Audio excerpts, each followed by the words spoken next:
ഒരു സിനിമയെ ത്രില്ലടിപ്പിക്കുന്ന അല്ലെങ്കിൽ മനോഹരമാക്കുന്ന ഘടകങ്ങളിലൊന്നാണ് ആക്ഷൻ സീൻസ് അല്ലെങ്കിൽ സംഘട്ടന രംഗങ്ങൾ.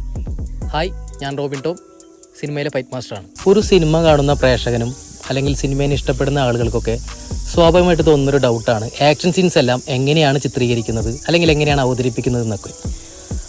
അതുകൊണ്ട് കേരളത്തിൽ ആദ്യമായി ആക്ഷൻ സീൻസ് എല്ലാം എങ്ങനെയാണ് ചിത്രീകരിക്കുന്നതെന്നും അതിൻ്റെ ടെക്നിക്കൽ സൈഡ് എന്താണെന്നും ആദ്യമായി ഞങ്ങളുടെ ചാനലിലൂടെ നിങ്ങളിലേക്ക് എത്തിക്കുന്നു. ഇന്ന് ഞങ്ങളിവിടെ അവതരിപ്പിക്കാൻ പോകുന്നത് സിനിമ ഫൈറ്റ് അല്ലെങ്കിൽ ഫിലിം സ്റ്റണ്ടിലെ ബേസിക് പഞ്ച്, അതിൻ്റെ റിയാക്ഷൻസ് ആണ്. ഇപ്പോൾ പഞ്ച് എന്ന് പറയുമ്പോൾ നമ്മൾ മാർഷൽ ആർട്സ് പഞ്ച്, അതുപോലെ തന്നെ പല ടൈപ്പ് ഓഫ് പഞ്ചുകളുണ്ട്. സിനിമയിലെ പഞ്ച് തികച്ചും വ്യത്യാസമാണ്. അപ്പോൾ അതെങ്ങനെയാണ് ചെയ്യാന്നുള്ളത് നോക്കാം. ഇത് സ്റ്റണ്ട് അസോസിയേറ്റ് സനൽ ശങ്കർ, അപ്പു, പിന്നെ ഫൈറ്റർ പ്രതീഷ്, ഇവരൊക്കെ സിനിമയിൽ ഫൈറ്റ് ചെയ്യുന്നവരും അസോസിയേറ്റഡ് വർക്ക് ചെയ്യുന്നവരാണ്. അപ്പോൾ ഇവരെങ്ങനെയാണെന്നുള്ളത് കാണിച്ചു തരും. അപ്പോൾ നമുക്ക് ഫിലിം ഫൈറ്റ് അല്ലെങ്കിൽ സ്ക്രീൻ ഫൈറ്റിൽ ഹുക്ക് പഞ്ച് എങ്ങനെയാണ് ചെയ്യാമെന്ന് നോക്കാം. അപ്പോൾ നമുക്ക് അപ്പു ഇവിടെ ഹുക്ക് പഞ്ച് ചെയ്യും, തിരിച്ച് സനൽ ബ്രോയും ഹുക്ക് പഞ്ച് ചെയ്യും. അപ്പോൾ ഹുക്ക് പഞ്ച് എങ്ങനെയാണ് ചെയ്യാന്നുള്ളത് ഇപ്പോൾ കാണിക്കാം. Okay, ready? Punch, then second punch. Okay, അപ്പോൾ നമ്മളിവിടെ പഞ്ച് കണ്ടു. ഈ പഞ്ച് ചെയ്യുമ്പോൾ ശ്രദ്ധിക്കേണ്ട ഒരു കാര്യം എന്ന് പറഞ്ഞാൽ നമ്മളിവിടെ ഇമാജിനറി ലൈൻ ഉണ്ടെന്ന് സങ്കല്പിച്ചതിന് ശേഷം അത്രയും കവർ ചെയ്തുകൊണ്ട് മാത്രമാണ് ഈ ഹുക്ക് പഞ്ച് കടന്നു പോകാൻ പാടത്തുള്ളൂ. അല്ലാതെ ഇത് ഷോർട്ടാക്കി ചെയ്ത് കഴിഞ്ഞാൽ നമുക്ക് ഫ്രെയിമിൽ കാണില്ല അല്ലെങ്കിൽ സ്ക്രീനിൽ കാണില്ല. കാരണം നമ്മൾ എന്താണ് ഇവിടെ ഡീറ്റെയിൽ എന്നുള്ളത് കാണില്ല. അപ്പോൾ വളരെ ഡീറ്റെയിൽ എടുത്തിട്ട് വേണം ഈ സിനിമയിലെ ഫസ്റ്റ് ഹുക്ക് പഞ്ച് ചെയ്യാൻ. അപ്പോൾ ഓക്കെ, ഒന്നുകൂടി ചെയ്യാം. Hook punch. ഓക്കെ, ഇതാണ് ഹുക്ക് പഞ്ച്. ഇനി നമുക്ക് അടുത്ത പഞ്ച് നോക്കാം, സ്ട്രേറ്റ് പഞ്ച്. സ്ട്രേറ്റ് പഞ്ച് ഇതുപോലെ തന്നെ അത്യാവശ്യം ഡീറ്റെയിൽ ആയിട്ട് തന്നെ ചെയ്യണം. Okay, straight punch. Okay, then second. Okay, ഇപ്പോൾ നമ്മൾ രണ്ട് ടൈപ്പ് ഓഫ് പഞ്ച് കണ്ടു. ഇനി അതിൻ്റെയൊക്കെ റിയാക്ഷൻസ് എങ്ങനെയാണെന്ന് നോക്കാം. അതായത് ഇയാളൊരു പഞ്ച് ചെയ്യുമ്പോൾ ഇയാൾ റിയാക്ട് ചെയ്യുന്നതാണ് ഇയാളെ പഞ്ചിൻ്റെ എഫക്ട്സ്. അങ്ങനെയാണ് നമ്മൾ സിനിമയിൽ എഫക്ട്സ് കൊടുക്കുക. കാരണം ഇയാൾ എത്ര ശക്തമായി എത്ര ഇടിക്കുന്നു അതിൻ്റെ ഈക്വൽ റിയാക്ഷൻ വേണം ഓപ്പോസിറ്റ് നിൽക്കുന്ന ആൾ ചെയ്യാൻ. അപ്പോൾ നമുക്ക് ഈ പഞ്ചിൻ്റെ റിയാക്ഷൻസ് സനൽ ബ്രോ കാണിക്കും എങ്ങനെയാണെന്നുള്ളത്. അപ്പോൾ അപ്പു ബ്രോ പഞ്ച് ചെയ്യും, റിയാക്ഷൻസ് എങ്ങനെയാണെന്ന് പുള്ളി പറഞ്ഞു തരും. Okay, ready? Ready, action.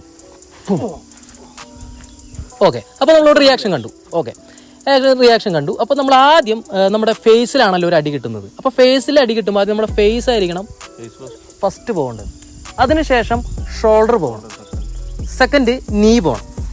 ഇങ്ങനെ മൂന്ന് ഇമ്പാക്റ്റുകൾ ചെയ്താലാണ് നമുക്ക് ആ ഒരു റിയാക്ഷൻസ് കിട്ടുള്ളൂ. അപ്പോൾ 1 2 3 ബോഡി എപ്പോഴും ഫ്രീ ആക്കി ഇടണം, സ്റ്റിഫ്നെസ് മാറ്റണം. നമുക്ക് നോക്കാം ഹുക്ക് പഞ്ചിന്റെ റിയാക്ഷൻ. Ready, 3 2 1 action. ഇതാണ് ഹുക്ക് പഞ്ചിന്റെ റിയാക്ഷൻ. ഓക്കെ, ഇതിന്റെ തന്നെ 3 വേരിയേഷൻസ് ഉണ്ട്. അത് നമ്മൾ അടുത്ത വീഡിയോകളിൽ പറയുന്നതാണ്. ഇനി സ്ട്രേറ്റ് പഞ്ചിന്റെ റിയാക്ഷൻ. സ്ട്രേറ്റ് പഞ്ച് എന്ന് പറയുമ്പോൾ നമ്മൾ ഫേസിലാണ് നമുക്ക് ഇടി കിട്ടുന്നത്. അപ്പോൾ ഫേസിൽ ഏത് ഭാഗത്തേക്കാണ് ഇടി കിട്ടുന്നത് അതിൻ്റെ ഈ ഓപ്പോസിറ്റ് ആയിരിക്കും റിയാക്ഷൻ. ഇപ്പോൾ ഹുക്ക് പഞ്ച് നമുക്ക് ഇങ്ങോട്ടാണ് വന്നത്. ഓക്കെ, ഒന്ന് ചെയ്യും പഞ്ച്. ഇപ്പോൾ നമ്മൾ ഇങ്ങോട്ടാണ് നമ്മുടെ ബോഡി, അതിൻ്റെ ഓപ്പോസിറ്റാണ് നമ്മുടെ തല പോയത്. ഓക്കെ, ഇനി ഈ കൈ കൊണ്ട് ചെയ്യുകയാണെങ്കിൽ ഓപ്പോസിറ്റ് ആയിരിക്കും. ഓപ്പോസിറ്റ് ആയിരിക്കും റിയാക്ഷൻ. അപ്പോൾ ഏത് പഞ്ചാണോ അതിൻ്റെ ഓപ്പോസിറ്റ് ആയിരിക്കണം റിയാക്ഷൻ. പിന്നെ പഞ്ചിനെ ഡിപ്പെൻഡ് ചെയ്തിരിക്കും റിയാക്ഷൻ. അത് വരും വീഡിയോകളിൽ പറയുന്നതാണ്. അപ്പോൾ നമ്മൾ പഞ്ചിൻ്റെ റിയാക്ഷൻ ചെയ്യുമ്പോൾ ശ്രദ്ധിക്കേണ്ടത് ഏത് ഭാഗത്തോട്ടാണോ പഞ്ച് വന്നത് അതിൻ്റെ ഓപ്പോസിറ്റ് ആയിരിക്കും ഹെഡ് പോകേണ്ടത്. ഹെഡ് പോയതിന് ശേഷമാണ് ഷോൾഡറിൻ്റെ പൊസിഷൻ വരേണ്ടത്. അതിനുശേഷം നീ വരണം. അപ്പോൾ ഇത് 3ഉം ഇൻക്ലൂഡ് ആകുമ്പോഴാണ് ഒരു റിയാക്ഷൻ ആവുന്നത് പഞ്ചിൻ്റെ. അത് വേരിയേഷൻസ് ഉണ്ട്. ഇപ്പോൾ നമ്മൾ ബേസിക് റിയാക്ഷനാണ് കാണിക്കുന്നത്. ഇത്ര റിയാക്ഷൻസ് ഒരുമിച്ച് പോയാലാണ് ഫസ്റ്റ് നമ്മളെ ബേസിക് പഞ്ചിൻ്റെ റിയാക്ഷൻസ് ആവുന്നത്. സ്പീഡിൽ പോകുമ്പോൾ ഇങ്ങനെ ഇരിക്കും. ഓക്കെ, ഇനി സ്ട്രേറ്റ് പഞ്ചിൻ്റെ റിയാക്ഷൻ നോക്കാം. Ready, 3 2 1 action. ഓക്കെ കണ്ടു. അപ്പോൾ നമുക്ക് ഇങ്ങനെയാണ് അറ്റാക്ക് കിട്ടുന്നത്. ഈ ടൈപ്പ് ഓഫ് അറ്റാക്കിന് നമ്മൾ ആദ്യം ഫേസ് ആണ് പോകേണ്ടത്, അതിനോടൊപ്പം ബോഡിയും പോകും, അതിനുശേഷം ഷെയ്ക്ക് ചെയ്യും. ഇങ്ങനെയാണ് ഈ സ്ട്രേറ്റ് പഞ്ചിൻ്റെ റിയാക്ഷൻസ്. ഈ 2 റിയാക്ഷൻസാണ് നമ്മൾ ബേസിക് ആയിട്ട് ഫസ്റ്റ് പഠിക്കേണ്ടത്. അതിനുശേഷം ഒരുപാട് റിയാക്ഷൻസ് ഉണ്ട്. ഇപ്പോൾ നമ്മൾ ഈ ബേസിക് 2 റിയാക്ഷൻസ് ആണ്. അപ്പോൾ ഒന്നുകൂടി കാണാം. Hook punch and straight punch വെച്ചുള്ള ഒരു കോംബോ റിയാക്ഷൻ ആക്ഷൻ നമ്മളിവിടെ കാണും. Ready, action. സി 3 റിയാക്ഷൻസ് പുള്ളിയുടെ പഞ്ചിൻ്റെ ഓപ്പോസിറ്റ് കൗണ്ടർ റിയാക്ഷൻ പുള്ളി ചെയ്തു. അപ്പോൾ ഇങ്ങനെയാണ് സിനിമയിൽ പഞ്ചും അതിൻ്റെ റിയാക്ഷൻസും. അപ്പോൾ നമ്മളിവിടെ ഹുക്ക് പഞ്ചും സ്ട്രേറ്റ് പഞ്ച് അതിൻ്റെ റിയാക്ഷൻസ് ഇവിടെ കാണിച്ചു.